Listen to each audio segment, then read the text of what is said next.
Anyway, as I was working with people, I've had pretty strange experiences with that too, as far as the things that come out of the people that I've been working with. And out of that came a book called The Gentle Art of Exorcism. And it was a spontaneous thing where I was working with someone.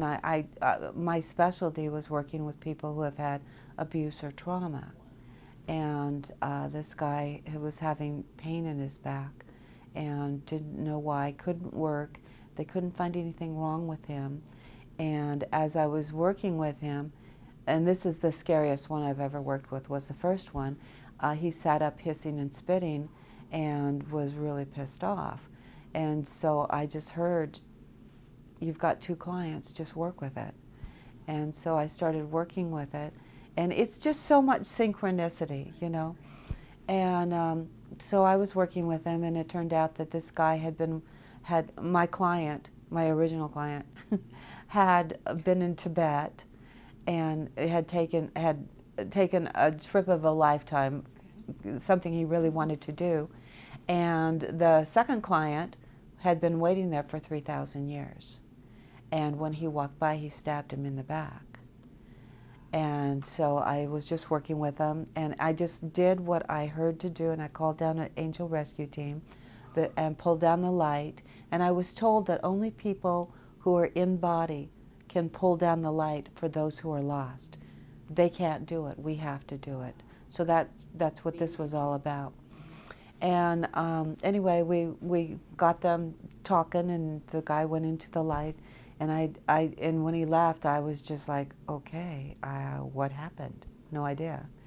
Now, another weird coincidence is that I had put in a call to somebody from the Past Life Research Center months before, like 3 months before, and just figured he wasn't going to call me back. 45 minutes after this guy left, he called me. And he was asking me, well, don't you have a question about past life? And I go, I got to tell you what just happened. So I told him, and he started laughing, and he goes, you know what? He goes, that's what I've been doing, and you just told me my whole method. So he had started doing that too. So I guess at that time there was some big need, and this was happening. Well, I didn't want to advertise that I was doing this because then I'd get some real crazy people that I didn't want to work with. But spontaneously, it kept happening. No more really scary stuff. It was just more loved ones who were lost. Okay. Or were so attached they didn't want to move on. And so all of that happened. And then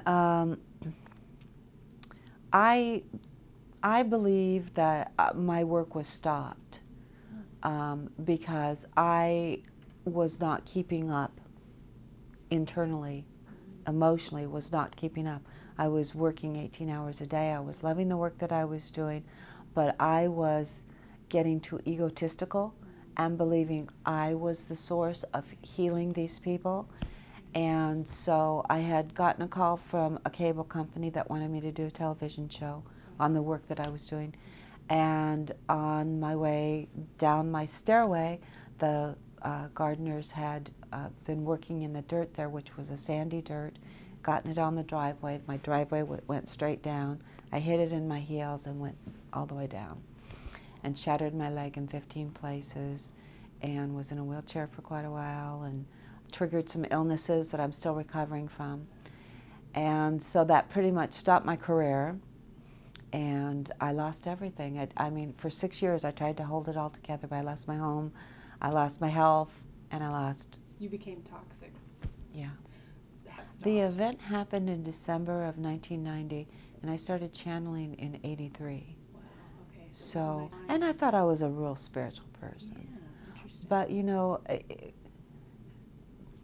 if I'm here in this lifetime to perfect my soul or my being, then this is what had to happen. I can't say I appreciated it at the time, but today I can say that. And what happened, too, was I got a letter one time that said, we have put you in a playpen. We know that you're not appreciating it, but you know, this is pretty much what is needed to do. And so during this period of time, I have studied constantly. I've been involved in alternative health for many years before the accident, but really got busy with it then. I can't take most medications because I'm allergic to it. So I kind of had to tough things out, which triggered other illnesses, serious illnesses. And I had to walk away from the doctors completely and do it on my own. And I made the decision, because they told me if I didn't take their medication, I would die. And I made the decision that I would either heal myself or die. And so I got very involved in my diet, in nutrition, and meditation, and working with this energy that I work with now, and essential oils, and the whole thing. And I just started pulling everything together. And then the thought came to me that there are other people out there that are sick, terrified, and broke, exactly as I was, and there's nowhere to turn. With no training whatsoever, in fact, I even taught myself how to type.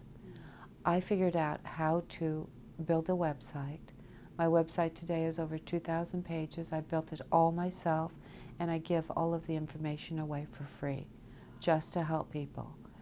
And so that's out there. But one of the things that, I mean, that's pretty much where I'm at today, excuse me, and I'm still trying to put the pieces together. But one of the things that I keep finding, and I understand that people want to know what, but my greatest frustration is in studying anything along these lines, and everybody's telling me what, this is what, you know, I saw this or I saw that or whatever, and it's like, okay, this is what, but what are you going to do about it? How? And that is the beauty. I mean, I love the letters, but I had never really appreciated the fact that they tell us how. And that is what all of this is about. This is what my goal is about. And not that I'm some great guru, I'm not.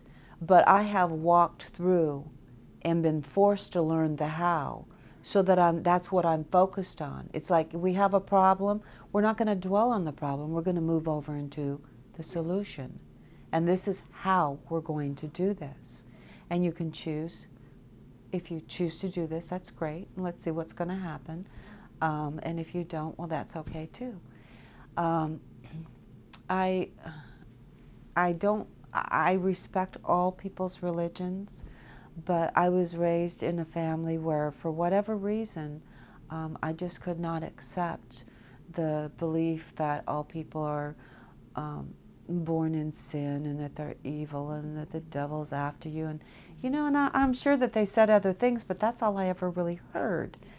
And so what happened was, one of my favorite letters is called Good versus Bad, or no, Good versus Evil, or I think that's what it's called. But the bottom line is, and this one was one of the first ones I got. So this one I got back in '83, I think it was. And it really helped to set me straight, because they were saying, okay, this is what we need to look at. You are afraid of the fact that you might be evil and that the devil might be after you. And that this is what, you know, you were taught. I'm trying not to knock anybody, okay? And so, and that has been a huge stumbling block. So anyway, and they're going, okay, so let's look at the truth. Let's look at what this is really all about. And they said, evil. The church teaches you that all men are evil. They're right and they're wrong. And they said, let's look at what this word means. Spell it backwards. It spells live. Anything that you are doing that causes you not to live in the moment in joy, love, and happiness is evil. It's all inside of you. And when they're teaching you that the devil is after you, they're right. But let's look at what it is. Spell it backwards. It spells lived. So anything that's holding you back from joy and peace in this moment that came from the past, which is dead and gone, is the devil. So yes, the devil is in you, and yes, you are evil. We all are. But we can laugh about it, and we can do something about it. Once we recognize what it is, we can do something about it.